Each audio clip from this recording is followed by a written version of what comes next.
Declassified U.S. government documents and witness testimony from former or retired U.S. military personnel confirm beyond any doubt the reality of ongoing UFO incursions at nuclear weapons sites. When I say UFO, the witnesses have described these craft as disc-shaped or cylindrical-shaped or spherical. These objects are capable of both hovering and high-velocity flight, usually completely silently. Over the past 37 years, I have personally located and interviewed more than 120 of these former or retired military personnel, all of whom report UFO incidents at one or more of the following locations: nuclear missile sites, nuclear weapons storage areas, and nuclear weapons test sites in Nevada and the Pacific during the era of atomic atmospheric testing. I believe, these gentlemen believe, that this planet is being visited by beings from another world who, for whatever reason, have taken an interest in the nuclear arms race which began at the end of World War II.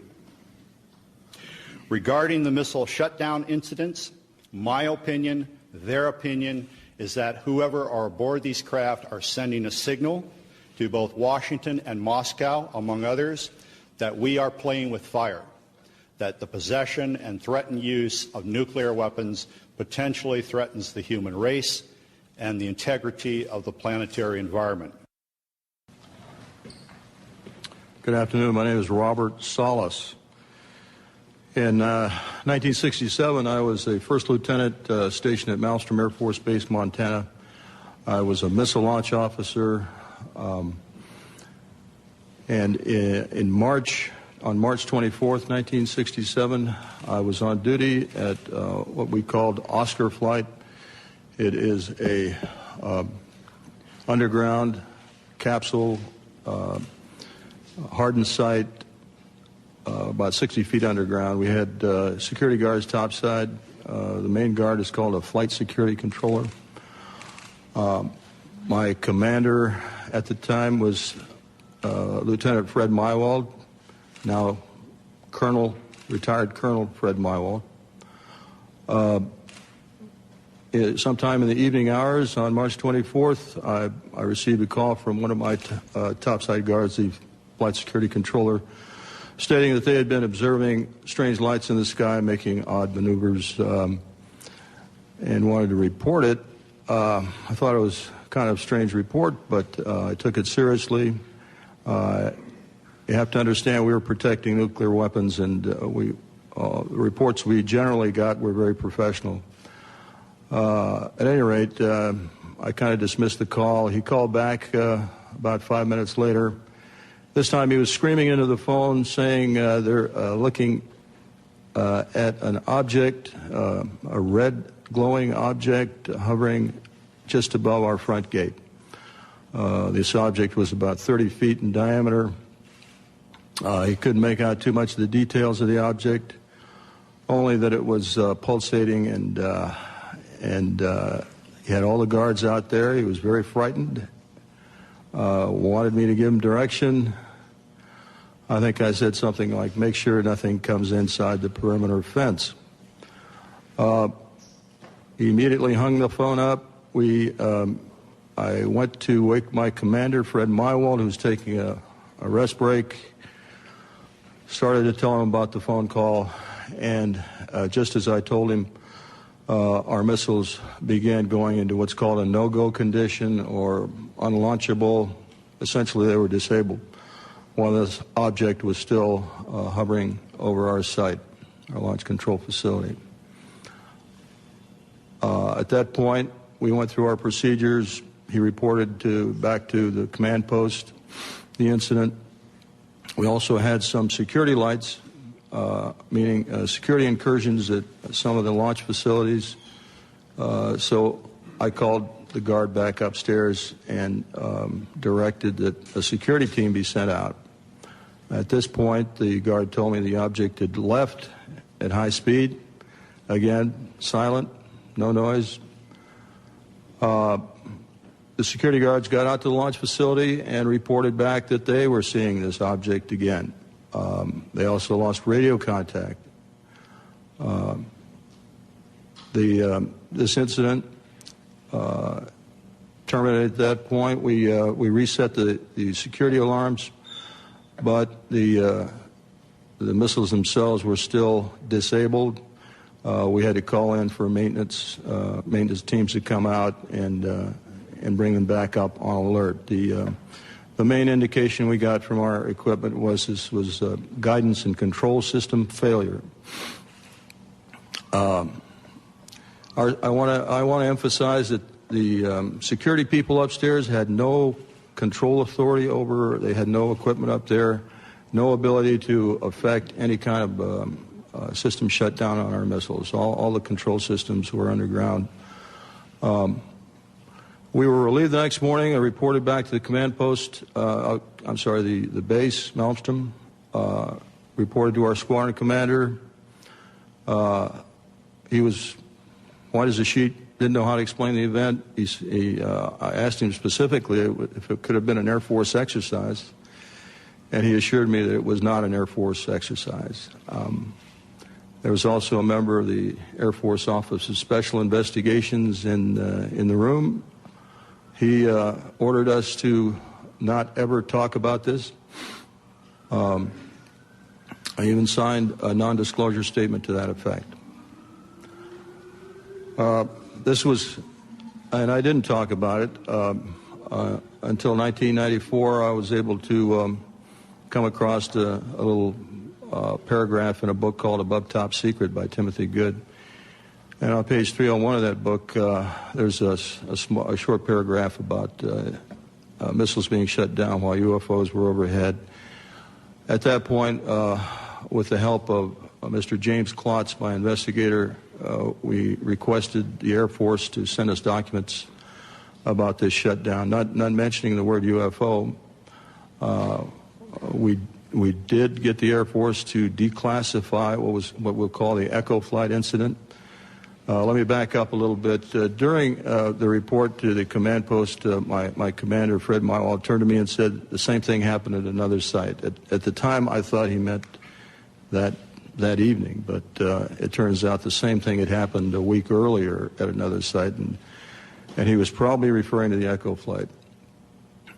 At any rate, at that point, when we got the Echo Flight incident declassified, I felt I was able to come forward and start talking about it because I thought that's where I was. It wasn't until later I found out it was an Oscar flight, and I realized that not only our flight had gone down, 10 missiles, but the Echo Flight also went down about a week earlier on March 16th.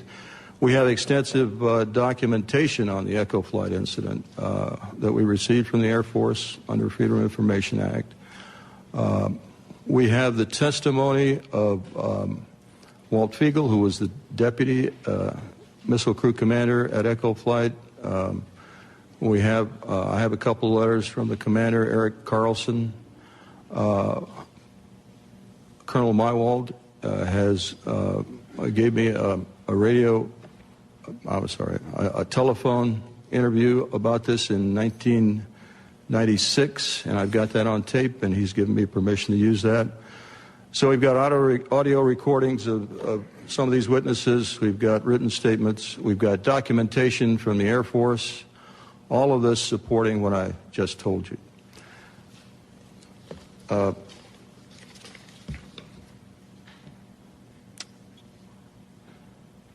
I'll have more to say a little bit later about where I think we should go from here, but right now I'll turn it over to the next speaker.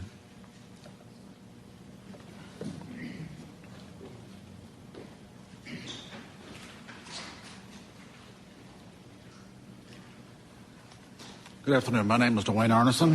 I want to give an adjunct testimony to what Bob has already spoken about. After graduating from college with degrees in physics and math, I entered the Air Force, got a commission, and served 26 years as a communication electronics officer in positions all over the world, including Vietnam. My highest clearance held was top secret crypto special compartment information talent keyhole. For those that know clearances, you got to be almost squeaky clean to get that. Back in 1967, I was officer in charge of the Communications Center at the 28th Air Division in Great Falls, Montana. I was also the crypto custodian. I was a top secret control officer for the division, and I passed out nuclear launch authenticators. In March of that particular year, I can clearly recall a message coming through my communications center which basically said what Bob has already talked about, that a UFO did in fact shut down several missile silos in Montana. Not being a missile type, I didn't know Oscar flight from Echo flight, so I couldn't relate to any of those details. But the fact was that missiles were shut down by them. Later on, in mid-70s, about 1975, I was commander of a radar site in Maine, which was adjacent to Loring Air Force Base. Periodically, my security cop and I met with the SAC security police. And on two occasions that I can recall distinctly, they told us that UFOs were seen over the nuclear weapons storage areas at Loring Air Force Base, which was a SAC bomber base, as some of you may well know. I don't know what the details were. I don't know if any nukes were damaged or deactivated. I never saw a report on that, so I really can't say. That is history. After retiring from the Air Force, I went to work for Boeing as a computer systems analyst. Bob didn't mention this, but one of my first supervisors at Boeing was Robert Kaminsky. He has since passed away. He was the engineer selected by Boeing to go out and investigate the UFOs, the missiles that were shut down. He living close by where I lived in Washington State. We got together frequently on Saturday to discuss UFOs and other topics. And he says, Arnie, those things were perfectly clean, and they did not go down by themselves. He then went on to say that halfway through the investigation, the Air Force sent Boeing a message which said, stop the investigation and do not, repeat, do not send us a report. He told me that personally on 2 or 3 different occasions, and no hesitation at all. In conclusion, I've studied UFOs for over 60 years, believe it or not, and I am convinced that somebody out there is trying to send us a message. If I knew who they were, I probably would not be here. Thanks for your time.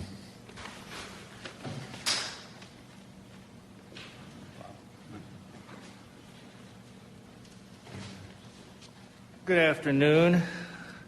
My name is Robert Jameson. Between January 1965 and October of 1967, I was stationed at Malmstrom Air Force Base as a combat missile targeting team commander. Our main job was to point the missiles in the right direction. Also, we may be dispatched from time to time to a restart. In case any missile goes off alert, we have to restart and verify the targeting data. In March of 1967, I was on alert for dispatch. And that evening, I got a call from Job Control saying, a missile going down in Oscar flight, go out and restart it, which was nothing unusual up to this point. I called my team, and I went down into the hangar.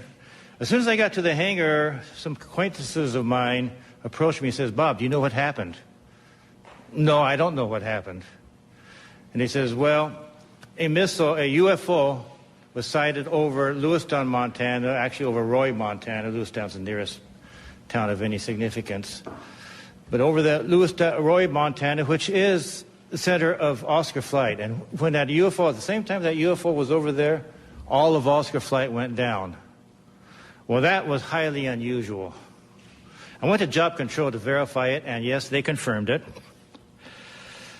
And I was looking at the status board they have, where they have a map, the whole wing. I noticed everything was green. All the lights, they have lights for the missile sites. All the lights were green, except one corner in the upper right-hand corner was all red. All of Oscar flight was down. I mentioned to them that doesn't happen. He says, well, it happened once before, about a week before.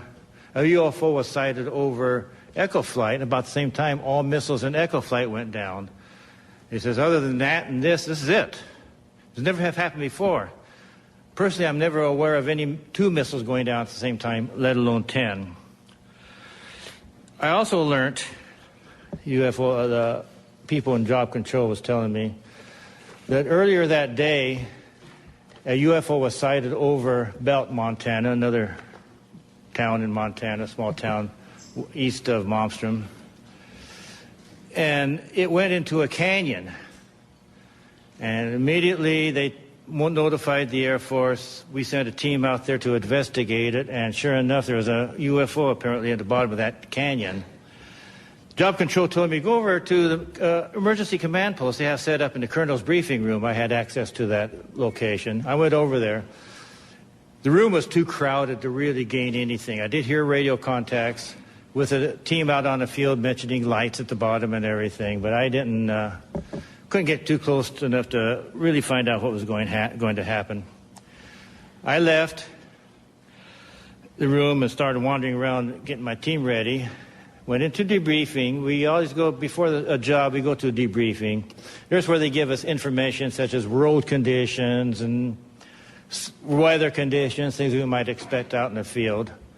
So I went over there, and they went through the normal debriefing, and then they said to me, now I want you to go to another table at the other end of the briefing room for a special briefing. I went over there, and another NCO approached me. I knew him because he sometimes was our debriefer or briefer. And he says, look, we have a problem. We have UFOs in the area. They've been messing with our missile sites. There are certain procedures we want you to do if you should see one out in the field. And he proceeded to tell me what to do. If we're out on the road, we see a UFO, we do not go to the launcher, but instead to the nearest launch control facility. Also, we call job control and let them know what we're doing.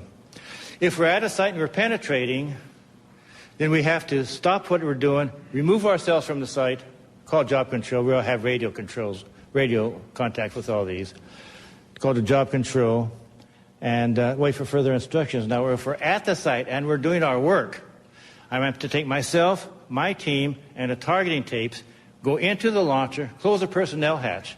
Now, all the teams, before you go out into the field, will take with us an armed guard. That's just normal. We have to leave the one guard, armed guard, on top, all by himself, and he's supposed to report to job control or the launch control facility of what he was seeing. And I says, okay, but then he says, one other thing, don't leave yet. We're going to hold everybody back until we're sure that all the activity out in the field has ceased, at least for the time being. So I waited around about an hour and a half. He was all ready to go. Then they contacted me and says, okay, you can go now. So I went with my team. We went out to the field. Restarted. We had to go to Oscar Flight. That's not a very pleasant thing. Oscar Flight is 120 miles. It's the furthest flight from the base. And in Air Force trucks, that's not the most comfortable ride. But nevertheless, we went out to Oscar Flight, and we restarted, I think it's either 3 or 4 missiles. This is where Bob was at the time. We restarted 3 or 4 of their missiles. The startups were successful, and I saw no incidents in the field. When I came back, we have to go through debriefing. First things I asked them upon return to the base, what about this missile out in Belt? They said as soon as daylight came, we were going to send choppers over. It was nighttime when they first saw it, and no one's going to have them scale down the mountain at nighttime. So they were going to send some choppers down and scale the canyon daylight time. But as soon as daylight time came up, this thing shot up right through everything and just disappeared, more or less. So that was that. Now, also, about a week later, I also heard that a UFO was sighted over India Flight, and there was a partial shutdown. I think 4 or 5 missiles was shut down at India Flight with a UFO overhead, not the whole flight. And I had to go out and restart at least 2 of them. And then the rest of my time at Montana, I was involved in no more further UFO incidents. Nothing else happened. And then I went on elsewhere. Thank you.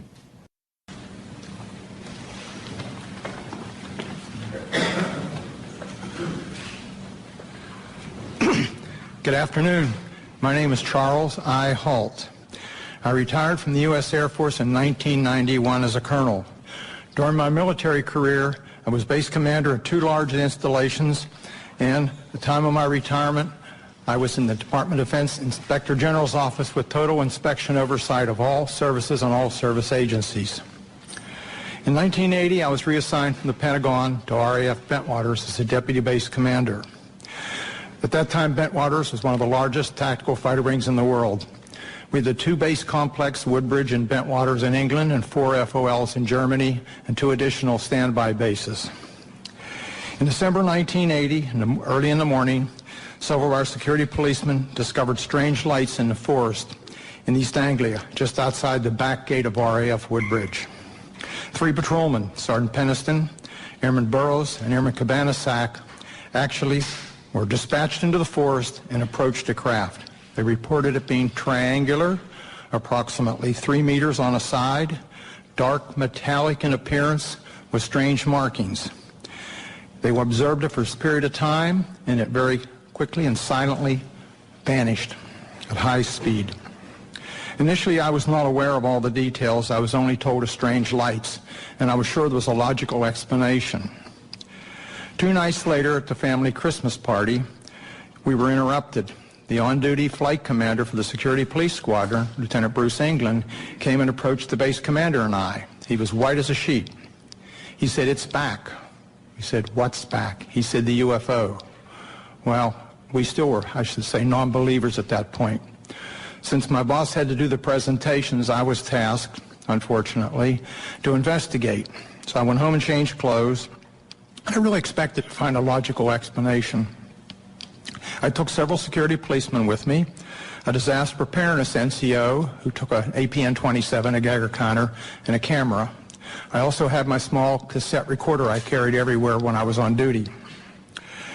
I was taken to the supposed site. We found indentations approximately 1.5 inches deep, approximately 6 to 8 feet on a side, and radiation of 8 to 9 times normal background radiation. Not enough to be dangerous to somebody, but significant. We also found broken branches on the trees. While we were milling around trying to make sense of the whole thing, one of the individuals with me suddenly spotted something. Off through the forest was a bright, glowing object. The best way I can describe it, it looked like an eye. It was bright red with a dark center. It appeared to be winking. It would sort of wink. It was shedding something like molten metal. It was dripping off it. It silently moved through the trees, avoiding any contact. It bobbed up and down, and at one point it actually approached us. We tried to get closer. It receded out into the field, beyond the forest, and silently exploded into 5 white objects. Gone. So we went out into the field looking for any evidence, because something had apparently been falling off it, and we found nothing. But while we were searching around in the field, one of the people with me noticed some objects in the sky to the north. There were 3 or 4 objects in the north, brightly colored, changing from elliptical to round, and moving at very high speed and sharp angular movements as though they were doing a grid search. While we were watching them, somebody else noticed to the south there were 2 objects just sort of hovering in the sky. One object approached us at very high speed, best guess is 3,000 to 5,000 feet, somewhere in that neighborhood, stopped directly overhead and sent down a concentrated beam at our feet. It was about 1 foot in diameter. The best way I can equate it is sort of a laser beam. We stood there in awe. Was this a warning? Was this an attempt to communicate? Was this a weapon or just a probe? Just as suddenly as it appeared, click, it disappeared. We stood there, really concerned. About that time, we noticed the other object to the south was sending down beams, about a mile and a half away over Woodbridge Base. We had 3 different radios with us, the police radio, the security police radio, and I had the command net. All 3 radios were functional, and we were talking to control centers. They were constantly breaking up, and we had great difficulties communicating, but we were able to discern that on the police and security net that some of those beams were either falling into or near the weapons storage area, and there's a great deal of concern. It really bothered me at the time. Every time something of significance happened that night, I kind of clicked on my little tape recorder and recorded it so I'd have a record of it for the next day. Unbeknownst to me, a copy of that was released by one of my co-workers several years later, and hence there was a lot of publicity. My superiors at the time were informed what happened. I briefed my boss. I played the tape for him. He listened intently. He was aware of the incident because he was monitoring the night before on the radio. He and several others were. He took the tape to the 3rd Air Force staff meeting the following Wednesday. 3rd Air Force was the Air Force headquarters at that time in England. Played it for General Baisley, the commander and staff. They all sat silently. The decision was, it happened off the base, so it's a British affair. In other words, they were loath to get involved. So my boss came back and threw me the tape recorder, and I said, well, what do we do, boss? He said, get with Squadron Leader Moreland, who was the British liaison officer, and do a report. It's their problem, not ours. Gosh, here I am kind of caught in the middle, and I'm a junior guy here. Whoa, why did I ever get involved? Well, Squadron Leader Moreland was on vacation in Wales at the time. He came back, and he was quite upset that he was in the middle of the thing, too. So he said, well, write a memo. So I wrote I shall call it, cleaned up memo, just kind of unexplained lights, just to kind of get them to come out and investigate and look into the thing. Well, I gave it to Moreland, and unbeknownst to me, Moreland sent a copy to his superior at 3rd Air Force. I didn't know that at the time. The copy to MOD was apparently buried in the files. Days turned into weeks, and weeks turned into months, and I almost forgot about the incident, to be honest with you. Gave up. Several years later, one of my co-workers was playing a copy of my tape at cocktail parties and caught somebody's ear. Somebody started asking questions, and he said, oh, Holt wrote a memo. The next thing we know, there was a Freedom of Information request came into Bentwaters. Of course, there was no official copy. We didn't have word processors in those days. We used typing manifolds in the old typewriters. We were just transitioning. And the only copy was an onion skin that I had in my desk. So my boss went back and said there's no official record of it. Well, somebody else found out the 3rd Air Force had a copy. Well, Pete Bent, a good personal friend of mine, was the acting 3rd Air Force commander, called me and he said, hey, Chuck, I've got a copy of this memo. We're going to have to release it. I said, please, burn it. Your life and mine will never be the same. You and I don't need this. Well, need I say more? The tape came out, unbeknownst to me. The memo came out, and a lot of publicity. But the event certainly happened. Now, some things have happened since then. I was very innocent at the time and believed what I was told. I asked the OSI if they had an interest, and I was told, oh, no, not at all. Wrong. I found out later that the airmen were, how shall I say, pretty harshly interrogated that were involved. I have never been debriefed.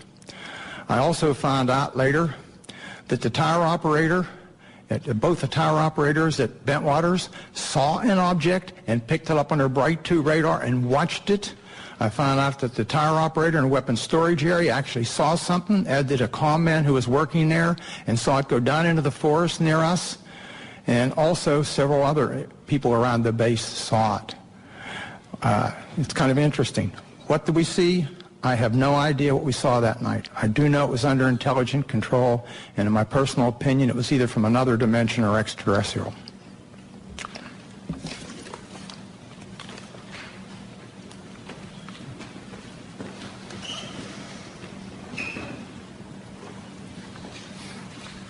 Good afternoon. My name is Jerome Nelson. From 1962 to 1965, I was an Atlas F ICBM Deputy Missile Combat Crew Commander, assigned to the 579th Strategic Missile Squadron in Roswell, New Mexico. Sometime during the winter of 1963 through 1964, while I was on alert duty in the Launch Control Center at Atlas Site 9 west of Roswell, my topside security guard called me on the telephone and reported a bright light that is a fully illuminated round object was hovering silently over the missile silo and shining a light down onto it. I could tell that he was serious, and his voice revealed he was very frightened. After perhaps 5 minutes, the object left the vicinity. Even before it left, I called the base command post at Walker Air Force Base and reported the incident. I was concerned the object would somehow sabotage the missile.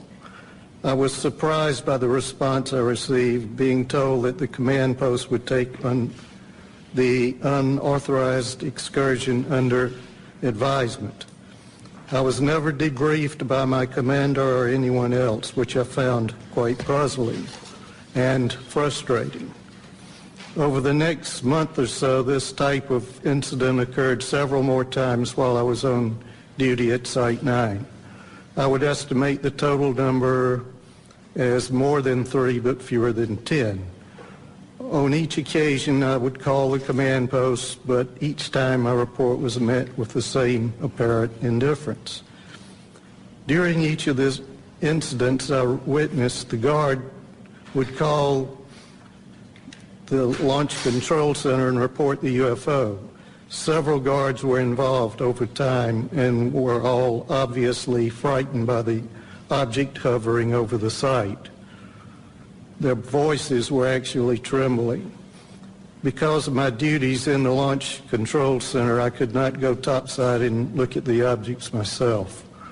Only decades later I learn that at least one missile facility technician, Bob Kaplan, had been ordered to report to the Office of Special Investigations on base and make a report about the similar incident he had witnessed at Site 9 during the period. At the time, this development was kept from me and my missile commander. I do not know whether anyone else was interviewed by the OSI, but I wasn't. That's my report.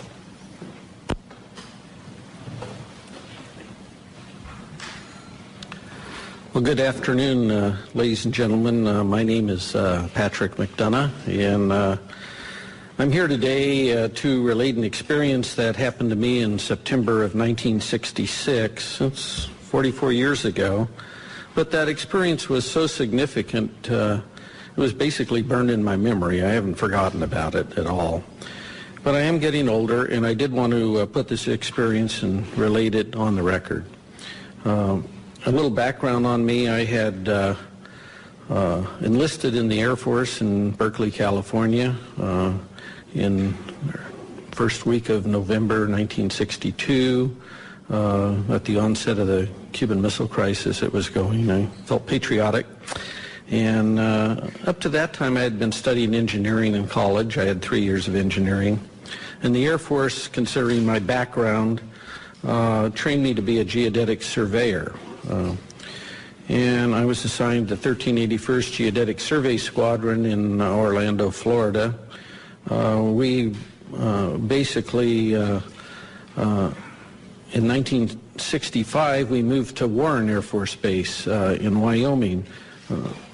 On average, I would spend 9-10 months a year on temporary duty, surveying for latitude and longitude at our missile sites and aircraft bases for positioning missile and aircraft guidance systems. Basically, the squadron's mission was to provide precise geographical coordinates for a missile or an aircraft inertial guidance system, so that the missile or aircraft would know exactly precisely where it was at when it takes off, while the intelligence agencies would provide the targeting information.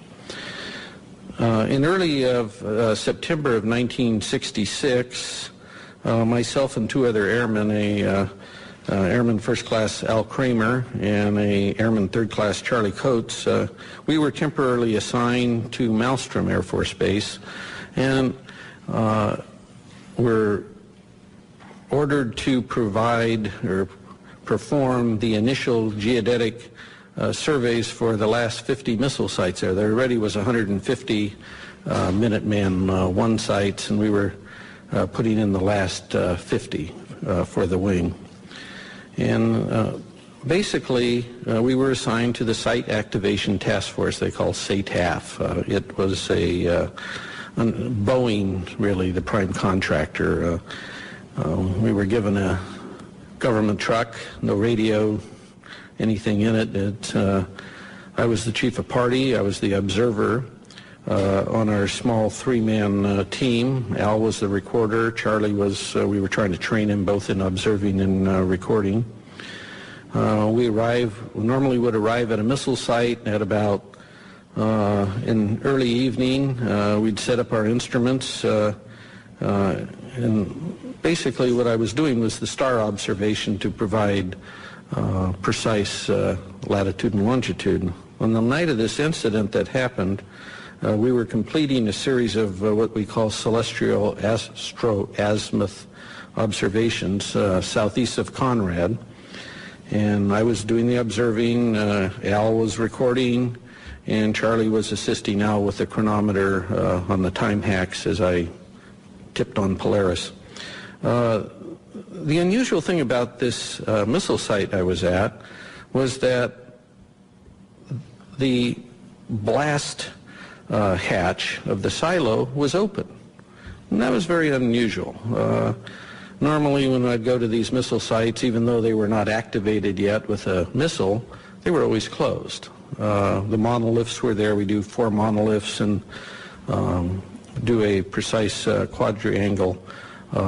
And the work we did was very precise. It involved a lot of, it was basically all using star shots. And so here's a site that we arrived at, and the blast hatch is open.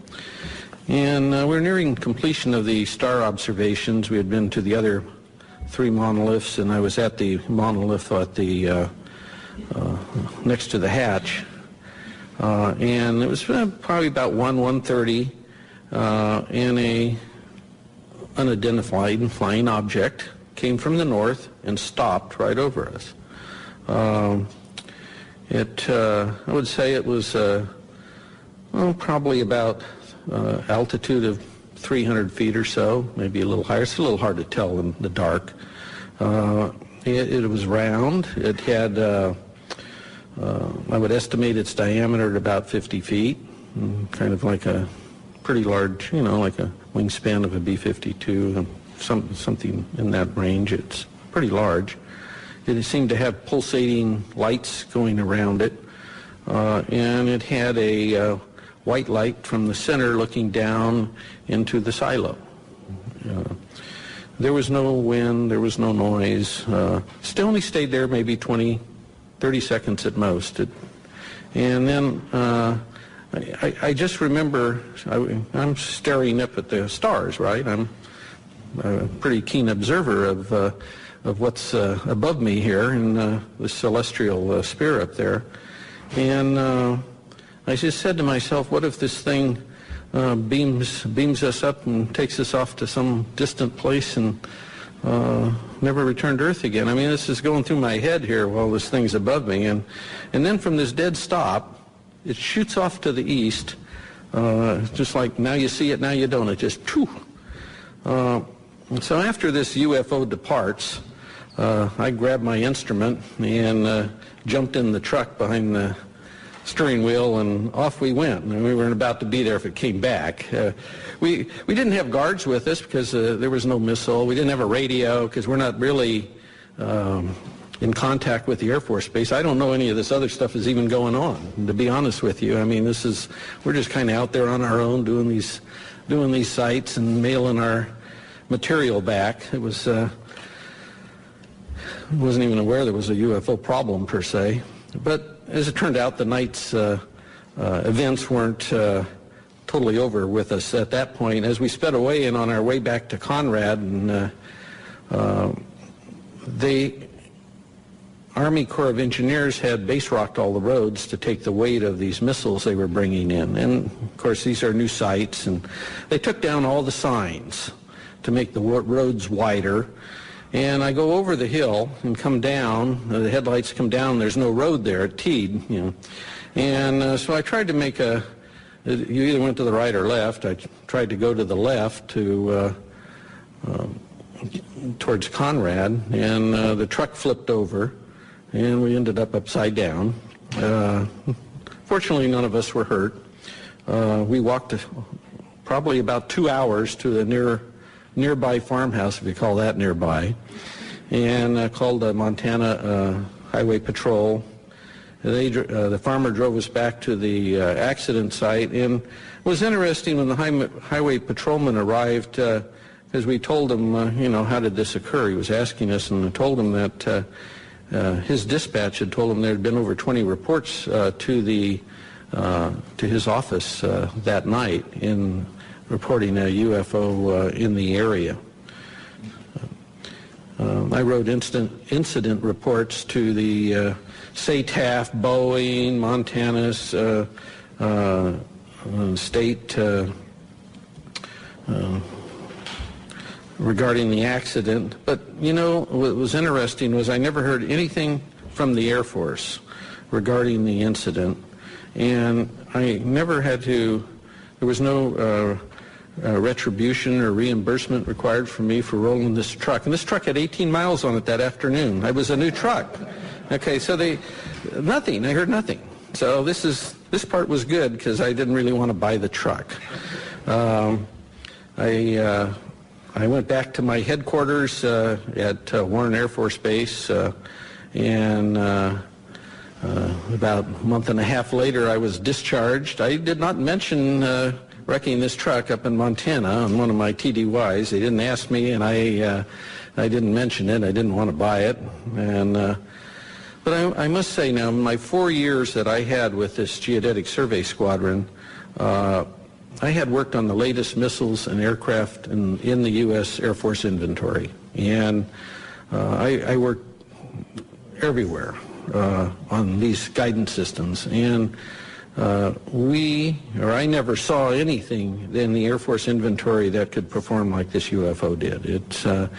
I don't know what it was, but we sure didn't have any. I never saw anything like it. And I'd like to thank all of you for being here today, and thank the National Press Club. Hopefully someday we'll know in the near future that the government will perhaps release any information they have on UFOs. Thank you very much.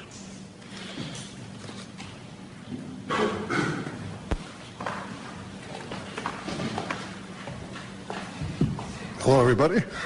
I'm Bruce Fenstermacher. I don't have any exciting stories like rolling a truck with 18 miles on it. From 1974 to 1976, I was a combat crew commander and a captain in the Air Force stationed at F.E. Warren Air Force Base at the 400th SMS and assigned to Romeo Flight. In the fall of 76, my deputy, who I'll call Sam because he's not given me permission to release his name, we were on alert, trying to stay awake. We were listening to the conversation between the flight security controller of the topside NCO and the strategic alert team, the security alert team, the SATs. Kind of that was one way to stay alert, because the SAC duty is moments of terror with hours of boredom. And suddenly we heard the FSC call the SAT team and say, stop the vehicle. Get out of the vehicle and look around. I didn't tell them where to look or anything. And Sam and I looked at each other and then said, what do you see? And he said, oh, I don't see anything. I don't see anything. Holy bleep. I do see a white pulsating light in the sky. It's maybe 7 or 8 miles away. The FSC asked where it was. He said it's to the north. He said it's pretty close to where the launch control facility is. So my deputy and I did a double take. We called upstairs and we said, what's going on? He said, you're not going to believe this, Captain, but right above us there's a huge white thing, pulsating light above us, and I had to call them to make sure I wasn't seeing anything. Upon prodding, he told us it was shaped like a fat cigar. I think he said a pregnant cigar. White pulsating light. Between the pulsations, he saw red and blue lights. It was silent because I prodded him saying, is it some sort of helicopter? He said, no, it's very silent. We're talking to him for several minutes, and he says it's starting to move away along our access road. So we hung up. My deputy and I are saying, what do? We got to report this. He calls down, the FSC calls down shortly and says it's over one of our launch facilities, the missile silos, and it was the closest one along the access road. So I ordered the SAT team to go to that site. And they called in through the FSC, so they had to go back for batteries. And they were a little slow getting out, so I was kind of ordering them, come on, get on, get going. And at the same time, we contacted SAC Command Post at F.E. Warren. And the NCO answered, and we told him the story, and he laughed and said, when it eats the SAT team, call me back. So the SAT team never got to that LF. It silently moved again to another launch facility. We called the SAT team 3 or 4 times. I'm sorry, we called Command Post 3 or 4 times. The last time, and we got the same nonchalant attitude. The last time I said, are you logging this? And they said, no. So I said, give me the officer in charge. And he said, well, he's busy. I said, well, either give me the officer in charge or I'm going to wake up the base commander, the squadron commander, because there's something going on. Something's messing with my LFs. They were mine for that period. So the officer came on, and I said, you need to log this or I'll wake everybody up. He said he would. He called us, his NCO, a different NCO called us back a few minutes later, took the log of what had happened in a timely sequence. So it went to another LF. The SAT team had to come back for gas. Then it said it had car trouble. It could only go 5 miles an hour. So long story short, after several, about an hour and a half, the flight security controller said he could see it over another launch facility still down the road. And then he said it suddenly and silently just went away up to a star size and then disappeared. So that was it. It was an exciting rest of the tour. The next day we were relieved by another crew to go back home.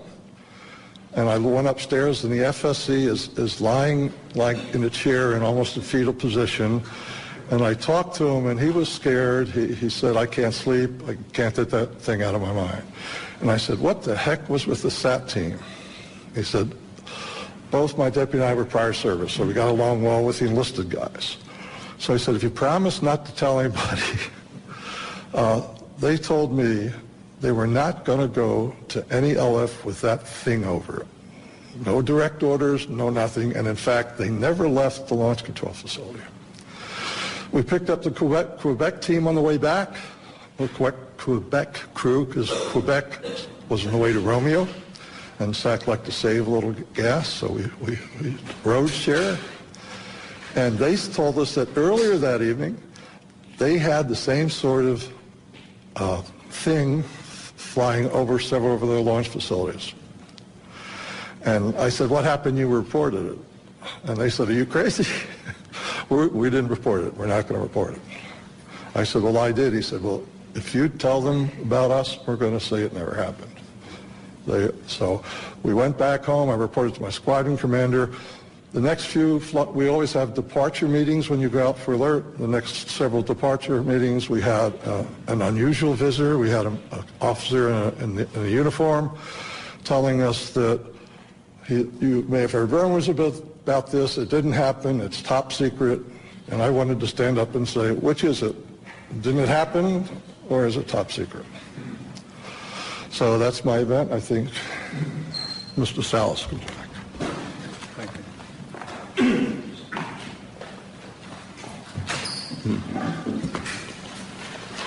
What you have heard here today is evidence of a phenomenon. It sounds fantastic, and it is fantastic. We presented this evidence in the public interest of open government. Our signatures on affidavits in the press kit that you have attest to the truth of our statements. Our evidence is now public domain. The real question is, what is the public going to do with it, this testimony? It has been a general practice of the media to scoff at these kinds of stories, make light of such testimony. We can only ask that you take the time to give some serious consideration not only to our statements, but to the statements of other witnesses out there who have similar incidents. There is also documentary evidence that helps support what we have said. We hope you will take the time to at least take a look at those, research this a little bit. And if you do, I think you'll come to the same conclusions that we have. That is that the UFO phenomenon is real, not imaginary. There's current excessive secrecy in our government surrounding this phenomenon.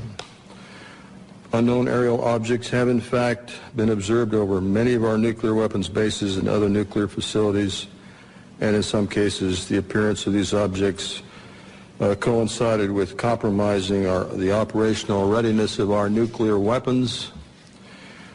Although each of us might have different opinions about the meaning and intent of these incidents, I think we can all agree that the tampering with nuclear weapons is a national security concern. This is Air Force official policy on UFOs. This is dated 2005, but I believe it is current policy. I'll just read one part of it. It says, no UFO reported, investigated, and evaluated by the Air Force was ever an indication of threat to our national security. That is clearly misleading. It is false based on our testimonies. This statement, the decision to discontinue UFO investigations, was based on an evaluation of a report prepared by the University of Colorado in 1969. I believe this was the infamous Condon Committee study.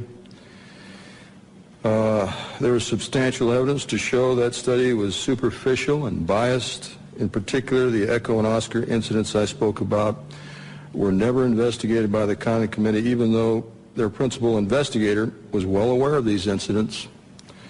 Obviously, the testimony given here today conflicts directly with that Air Force policy statement. We ask that our government answer to the public about the obvious discrepancy between our testimony and that of the current statement. Indeed, we demand an answer based on the foundation of our democracy that says, and I want to paraphrase Franklin Delano Roosevelt, President Roosevelt, the people should be strong enough and well enough informed to maintain the sovereign control over its government. Finally, I want to say, I think I speak for every one of us here, I have the utmost respect for all the men and women in the U.S. Air Force. I graduated from the Air Force Academy. I thoroughly enjoyed being a part of the Air Force, and I was honored to serve my country in that way. Our disagreement and challenge to the Air Force has nothing to do with the people of the Air Force. It has to do with official Air Force policy. And I think they are deliberately withholding the facts, not just in what you've heard here, but continuously since 1969. And by doing so, they're not allowing the people of this country to engage in the decisions regarding events that are clearly national security issues and concern to all of us. We're simply asking for the truth. Thank you for your attention. At this time, we're going to take questions. Mr. Hastings will take it from here. If you would go to the microphone over here and tell us what media you represent. Thank you. When you ask a question, I would ask first that you identify yourself and your organization, and then direct your question perhaps to a specific individual. That person will have to find his way to the mic, so there will be a bit of delay. Yes. Pat McCune, the Daily Trojan, University of Southern California. We just did a big event here, and LucasArts, Mr. George Lucas himself.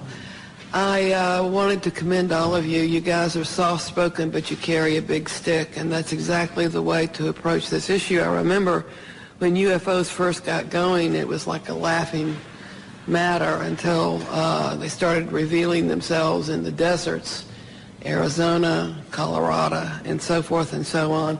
I'm standing up here not only because if I'm a resource to anybody, if LucasArts is, please let me know, and I'm glad to do whatever I can to help you. As well, I wanted to point out that my friend Charles Stone back here is something of a real authority on UFOs. He does quite extensive work on websites and all, and is a real authority if you need some questions answered. That's it. Hello, Jeff Schogel with Stars and Stripes. Two quick questions. Mr. Hastings, you had mentioned that this is an ongoing phenomenon. Is there an incident later than 1980 that you are aware of? And then also, are there any testimonies here today that are new that have not yet been documented or been in the public domain? This is a cross-section of the witnesses who've come forward. The latest incident involving nuclear missiles was at Malmstrom Air Force Base in 2007. However, the person is still active duty Air Force. I'm not going to elaborate on that until that person is separated from the Air Force. Another incident occurred at the Nellis Air Force Base, Nevada, Area 2 weapons storage area. A series of incidents, the latest being in April of 2003, in which there were unidentified aerial objects maneuvering near the weapons bunkers at that facility. More recently, civilian sighting reports in Orange County, California, at the Seal Beach Naval Weapons Station, a series of bunkers, again, containing nuclear weapons. There were local media reports of multiple sightings in March of 2009 near this weapons storage facility. This is ongoing. This is the tip of the iceberg. We can only catch as catch can. I am of the opinion that for every incident that I'm aware of, and for witnesses that we've got in hand, there could be 10, there could be 100, there could be many, many more incidents that I'll never know about because the people won't come forward. They'll wait years or decades to talk about what they know. And is anything that has been said here not been in the public domain before? I'm sorry? Anything that has been said here? I know I've heard the incident that Mr. Holt referred to. I've seen Mr. Salas. Is there anything here? The other people that you've heard here today, I reckon you have not heard about. The testimony of the majority of these people have not hit the national airwaves, so to speak, or the national media. There have been websites, I've written articles and so on, but the majority of these witnesses have not received national or international exposure. I think if we could maybe limit one question per person so we can get everybody accommodated. Yes. Gentlemen, Stephen Smith, KSHE Radio, St. Louis. I commend you all for being here. What an incredible panel. And Robert, you and I have always spoken over the phone. I'm still editing the book. I was at Naval Headquarters in Communications during the Carter administration. And I can affirm what you're all saying. This phenomena is incredibly real. And one day, a gentleman came into our comm station, came up to me, I had never seen him before in my life, and said, "Do you know that we have aliens on ice?" And I was just taken back and speechless. I didn't pursue with any questioning. And he turned around and walked away and walked out. I have been a contactee twice in my life, both times in Santa Monica, California, one in 1986, one in 1997. Incredible experiences that I won't go into detail right now. But I just want to say, bravo, gentlemen. Thank you. Spencer Ackerman with Wired. Mr. Hastings, could you elaborate on why you've speculated that the unidentified flying objects that all of you have described possessed the agenda of trying to tell us to turn away from our path of use of nuclear weapons? Are there other potential explanations that you've considered and found less plausible? Is there a possible offensive threat to the world from these UFOs? As I said in my introductory remarks, that's speculative on my part. However, given the available evidence, that is a plausible scenario. We can clearly say, based on radar data, which are empirical, not anecdotal, that these objects have been tracked since the early 1950s, if not earlier, traveling up to 7,000 miles per hour, making right-angle turns at high rates of speed, instantaneously hovering, reversing course.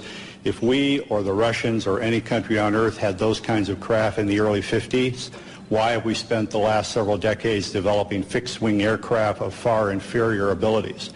These are clearly, in my view, a technology from somewhere else piloted by beings from obviously another world or another dimension.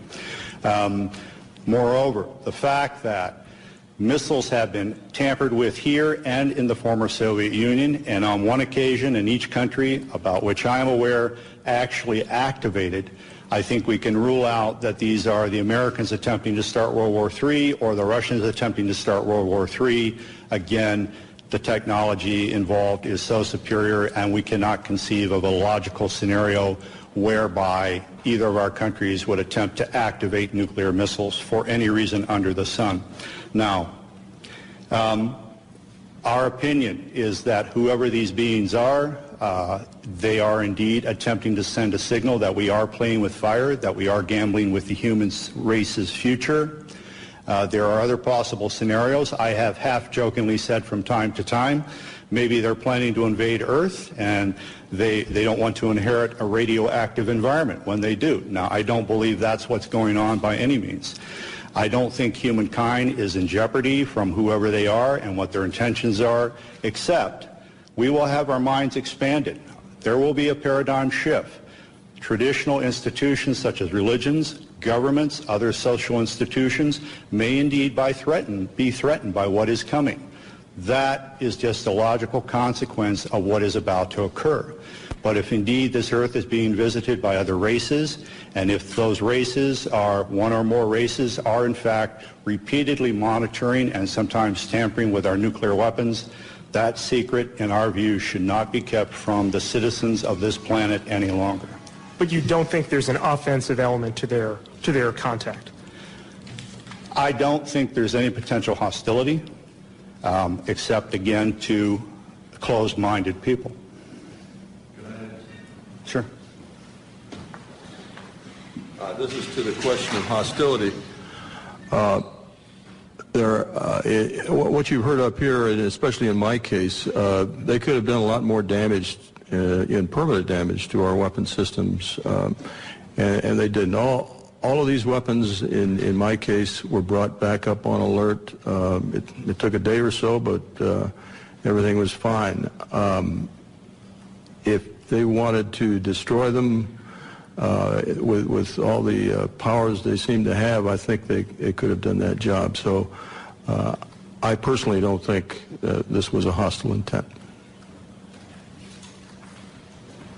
Hi, I'm Charles Stone with the Tiger News Service. I didn't ask my friend to come up and make that statement for me, but appreciate your patience. I've published internationally in the history of weapons of mass destruction, including going back to the 1940s, and these incidents go back to at least that period of time, that U.S. government military facilities that were doing high-tech development in that period of time also reportedly at least had UFO visitors of various types, and that there is archaeological evidence that there have been what we would call that there's evidence of what was almost certainly atomic warfare in ancient history, at least twice, and also that I'd like to mention that one of our biggest and most powerful government agencies was founded in part to monitor UFO activities. That was the National Security Agency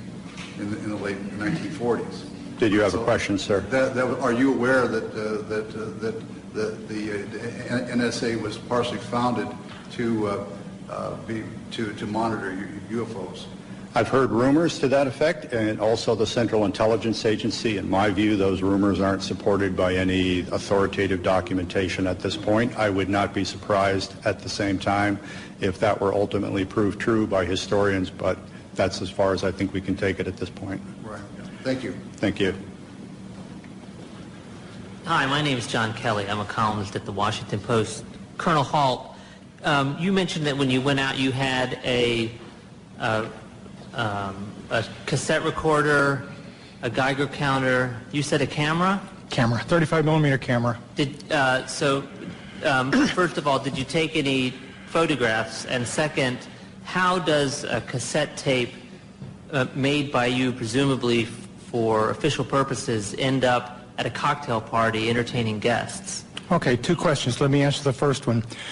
The disaster preparedness individual I took along, Tech Sergeant Monroe Nevels, also worked for the base newspaper part-time. He was a professional photographer on the side, had a degree in photography, had his own darkroom. In fact, when he left the base, we had serious problems because he painted one of his rooms with flat black paint. We had to redo the paint about 4 or 5 times. He took numerous pictures of the indentations, pictures of the broken branches. He tried to take pictures of the objects in the sky. He took the film back home, and it all came out fogged. Unfortunately. Now, he did it in his own darkroom. I used to have a darkroom and dabble in photography, too. He could have done it himself. It could have been a radiation, which I have doubts about, or something could have happened that we don't know about. But anyhow, the film all came out fogged. Sergeant Pennison had a camera. It was not uncommon for the security police on the perimeter to carry cameras because the British have a lot of, we call them bird watchers, people that catch tail numbers and follow the history of airplanes and climb over the fence from time to time, not to do any damage or any harm, but curiosity and try and get close. It's part of a game. So we would, if they did that, we would photograph them inside the fence and turn them over to the British police. Sergeant Pennison took his film to the photo lab and turned it in, and they told him it disappeared. I can't answer that. The other question, what was the other question you asked about the... So did you personally have a camera that were taking pictures? I did not. I had the microcassette recorder. We, keep in mind, we were just in the process of transitioning to word processors in those days, still using the typewriter. Our secretaries were very resistant to getting involved in modern technology. And so what I would do, I carried one in my pocket, a little linear, and we had the big linear machine in the office, and when I went around the base, I'd note, you know, the fence is damaged here, this needs to be painted, whatever was going on. And I'd come back and give her the tape, and she'd type it up for the staff meeting the following week. So I just thought, well, I'll take the tape recorder along because I don't want to take notes. It's cold and windy, dark. So I took my tape recorder along. It was a little microcassette one, little tiny ones. I still have it, by the way. I came back, and after the tape was played at Third Air Force, and I played it for Squadron Leader Moreland and several other people, Ted Conrad, my boss, said, make me a copy. So I made him a copy. He put it in the desk drawer, in his desk drawer. He moved on, and it was replaced. And the gentleman that replaced him thought it was hilarious to play the tape. I didn't know this at the time at cocktail parties. So he was playing a copy. A copy of that copy somehow or other got to a gentleman by the name of Harry Harris, a British barrister or a lawyer. Harry was an amateur ufologist. He and a guy by the name of Mike Sachs. I traced this down years later. And a couple of ladies named Brenda Butler, Dot Street, and Jenny Randalls, who were writing a book at that time, all got involved, and my tape got out into the public domain, a copy of my tape. What's on the internet now is probably a 5th, 6th, or 7th generation, but it's out there. So does that answer your question? Thank you. Let me interject that Robert Jameson, the missile targeting officer from Malmstrom in 67, does need to catch a plane, and so if anyone wants to direct a question to him, you'll need to do it in the near term here. Hi, Ledge King with Gannett, Washington Bureau. I have 3 questions, 2 of which can be answered by raising a hand.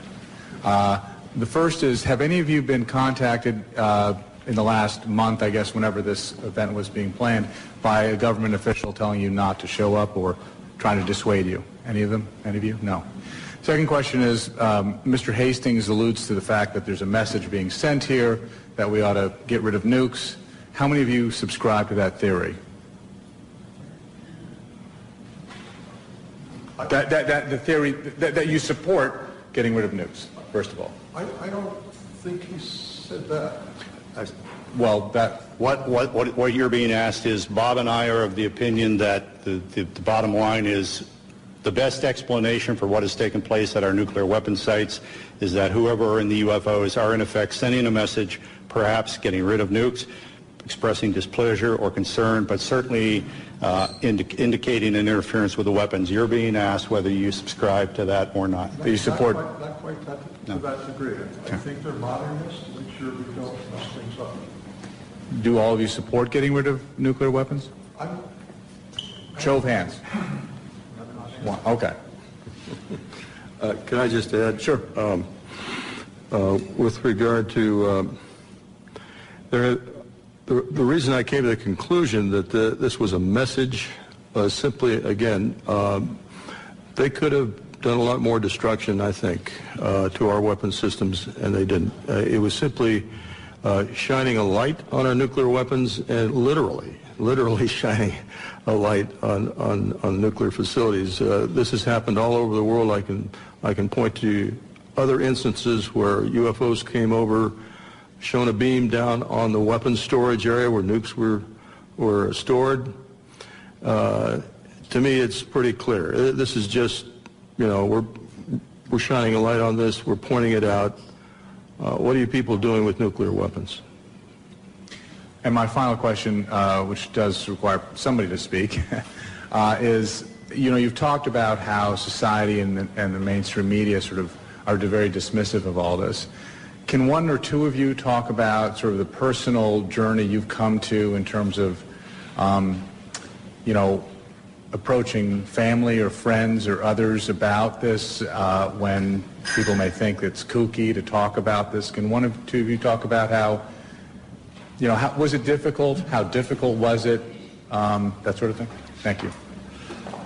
Well, as a person who is very, very skeptical about this, what I call UFO nonsense, when that happened that night and I thought through the process of what the logical explanations are, after that I was very careful about who I told what, because some of my friends, when I started on this, just laughed. So I got ridiculed. I was used to the ridicule from the Air Force, except for the dual standard. We're going to ridicule, but it's secret and don't talk about. And coming out was my. I came out a little bit. I talked to Robert. I gave him a little bit of the story. I didn't want my name to come out. I was concerned. I don't want to be considered a kook. I don't want to, because I consider. Not so many anymore, but I consider some of the extremists a bit kooky. But I think it's more important that we come out and tell our story rationally and see that we aren't kooks, and this is what happened, and make your own judgment. But one of my concerns is that you all think I'm a kook, and I'm old enough that I don't really care that much because it happened. So is that okay? How old are you? 68. Okay. Going on 95. I would briefly add to that I made a decision decades ago that no matter who laughed at me or threw things at me, I would speak what I knew to be the facts. The world is filled with self-appointed UFO experts, persons who have all the answers, even though they've studied none of the facts. The scientific community is chock full of those folks. Journalism, frankly, is chock full of those folks. We're presenting credible witnesses for open minds, people who have an objective sense of their duty to inform the American public about the reality of the situation. We're providing you not only these witnesses, but many other witnesses who can testify as to the reality of all of this, and you may draw your own conclusions. I'm Lisa Pham from Epoch Times newspaper. My question is towards Mr. Arneson. You mentioned someone over there trying to send us a message. I wonder what kind of a message. Do those aliens consider our Earth people have a threat to them, or they just try to defend, or they try to come here to occupy, take over Earth? What kind of a message do you think? If I knew that answer, I wouldn't be here. I really don't know. But they're trying to tell us something without a question. Whether it's don't go much further, you get rid of the things, I don't have any idea. Are they from the extraterrestrial? Who knows? Are they from other dimensions? Who knows? Are they from underneath the Earth? Who knows? Your guess is as good as mine, and I can't answer that question. Anything else? The government are trying to conceal this information, the fact actually, for all those years. Do you think this will do good for the society's stability, or is a kind of prevent for some advance or further research for our society? No, that's a big one. We have been lied to for so many decades about the truth of the matter, and I think we need to have more openness in society as far as what these things are. Recently, in the last year or two, the Catholic Church has said publicly, you know, hey, it's okay. ETs can exist. They're our brothers, and they are theologically saying it's okay to believe in extraterrestrials. And if the Catholic Church says it, it's got to have a big stick, I would think, as far as the Western world is concerned, anyhow. Do you think right now it's a time for human beings to admit there are other spiritual beings in the universe besides the human race? Oh yeah. I think that's the thing is, people are so wrapped up nowadays in their own world. They're worried about jobs. They're worried about mortgages. They could care less about UFOs and ETs and paranormal events and whatnot. That isn't even on their radar scope. Unfortunately, but that's... I understand that. I haven't spoken to college students that much myself, but I understand that is a fact. Yeah. And that's healthy. I think that's goodness. Oh, yeah. I just wonder what's in the archives in the Vatican as far as UFOs and things like that are concerned. If that could be released, wow, I bet it would blow the socks off a lot of people. That would be interesting. Okay. Let me. You asked what would the potential changes be for society? Would this be good? Let me briefly summarize and say, in 1975, a former CIA official, Victor Marchetti, wrote a best-selling book called The CIA and Cult of Intelligence. The CIA took him to the Supreme Court to attempt block publication of that book. Ultimately, a redacted version of it was released. It was the first book in American history to be censored by the U.S. government.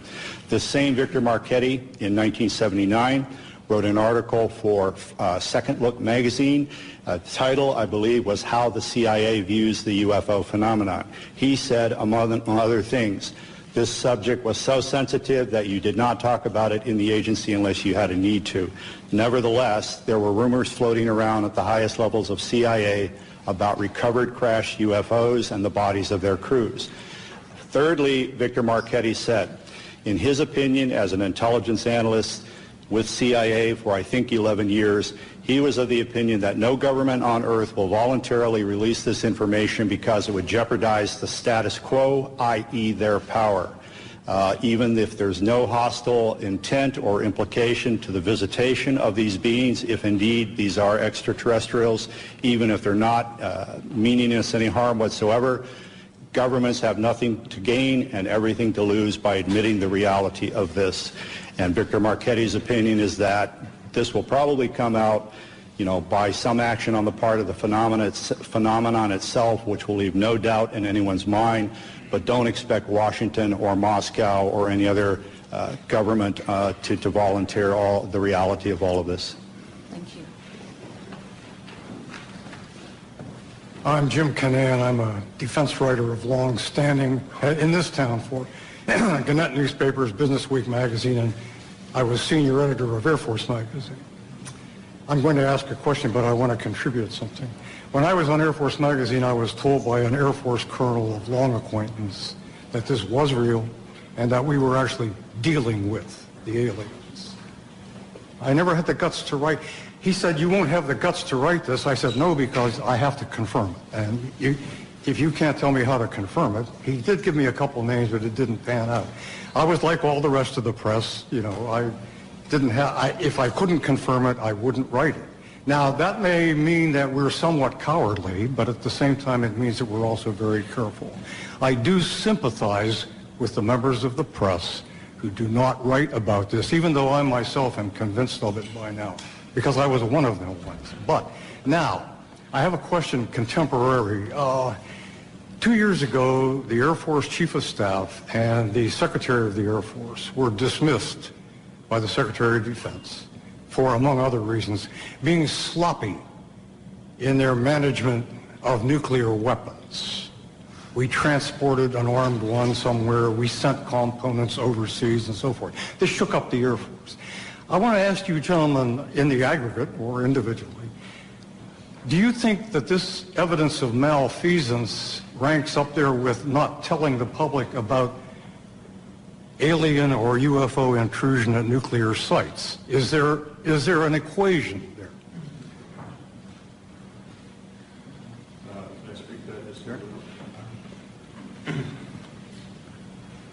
I don't know about ranking, but it points out the dangers of nuclear weapons. The fact that these accidents have occurred, serious accidents with nuclear weapons, and it just points out how dangerous it is that we have them. I don't know how to compare that with the cover-up.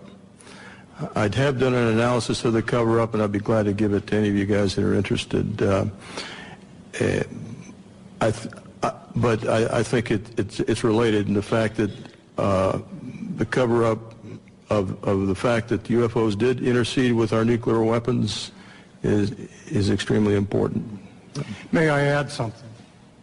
This Air Force colonel who talked to me about all this, he did so in result to my questioning about it after a Japan Airlines freighter over Alaska was trailed by a UFO in 1987. I called all over Elmendorf, FAA, the Pentagon. And then I was approached by this colonel whom I had known who said, I understand you are interested in UFOs. And I said, yeah, you know. Well, I have something to tell you. And since he had known me a long time, that's why he got into this. It had no great enterprise on my part, and I still don't know what to believe. But would you comment on... He also said, though, that we have a lot of misconceptions about what they are here for. He said they basically don't give a damn. They don't care what we do. They're here for their own purposes. And that any notion that they should land and say, take us to your leader, boggles the imagination because they don't care about that kind of thing. And I said, well, do you have any idea why they are here? He said, no. And he didn't think anybody else in the Air Force or anywhere else did either. How does that... Let me interject. Regarding the November 87 radar tracking incident that you alluded to, right, and in recent years, you may know that the number 5 guy in the echelon at FAA, John Callahan, has gone public and said that shortly after that happened, CIA agent, 2 agents, I believe, and some other government types convened a meeting at FAA headquarters and said we want all the radar tapes, all the voice tapes, and this never happened. I wasn't here. John Callahan said, how come we can't tell the people about this? According to this FAA administrator, the CIA agent said the people would panic, the public would panic. John Callahan, to his immense credit, kept some of the data down in his office. The CIA agent said, give me all of this. He gave him everything that was on the table, didn't tell him about what was downstairs. And when he left the agency, John Callahan released that to the public. So CIA is still quite involved in all of this. Leslie Kane's great book includes that again. I think regarding... well, to follow up on the other part of your question about, what are they up to, why are they here, and so on, no one knows. Maybe the people at the CIA and the Pentagon and the Kremlin don't even know. However, these very simplistic scenarios of if they're real and they're here, why don't they land on the White House lawn? Well, if they're anthropologists and this is a classroom experiment, you don't interject yourself into the experiment, you observe. Or an alternate scenario, if this backwards planet is on the verge of a nuclear holocaust, maybe on a limited basis you intervene in a way that the Pentagon knows what's going on, the Kremlin knows what's going on, except for troublemakers like us, the public at large in neither country does not know what's going on. So in effect, you send a signal, in my opinion, to governments about nuclear weapons without alarming the general populace. The late Dr. J. Allen Hynek, who was a UFO skeptic, he worked for Project Blue Book. For so many years, he eventually believed, I've been wrong, science has been wrong, these are real, and we should check into it. When asked why, the aliens, if that's who they are, do not visit us. He said, you know, a zoo is a nice place to visit, but you don't communicate with the lizards. So, you know, there's any number of plausible scenarios to explain why we have not had open contact. I am of the opinion that whoever they are have enough sense to know that if they interject themselves into our reality in one fell swoop, there could be very dire repercussions. Whereas, on the other hand, if they engage in an on-again, off-again cat-and-mouse behavior that allows a slow psychological conditioning of humankind to the reality and the presence of themselves, then when open contact, if that indeed is in the cards, occurs, there will be far less trauma. Thank you. I wasn't meaning to contest your point of view, by the way, merely pointing out what I had heard. It's all right. Michael Rank from Lancaster County. Al and I came down this afternoon, and we were talking about the fact that we are now able to combine human and non-human genetic materials by our medical sciences. And I don't know whether any of you have had a chance to read Professor Jacobs' book, The Threat. He's a tenured professor at Temple University, and he has been doing regression therapy with abductees for years, and he has quite a body of knowledge there. One of my reasons for asking this is, being an old district attorney, the definition of murder is the unlawful killing of another human being, but nowhere does it say, does it have to be 100% human? Can it be 1% human? I'm waiting for somebody to play that card. I'm out of the business now, but that might be fun. The other issue is the toadies in government who are following their orders to lose the files in Freedom of Information Acts, I think might take a totally different view as to their attempt to preserve their jobs if they realize that there might be an argument made that there's a First Amendment violation by suppressing the truth about these things that have been found and seen and so forth. The suppression works to favor certain religions versus other religions. Thank you. Anyone else? Thank you for coming. Again, all of us will be available for one-on-one interviews for some period of time. Thank you.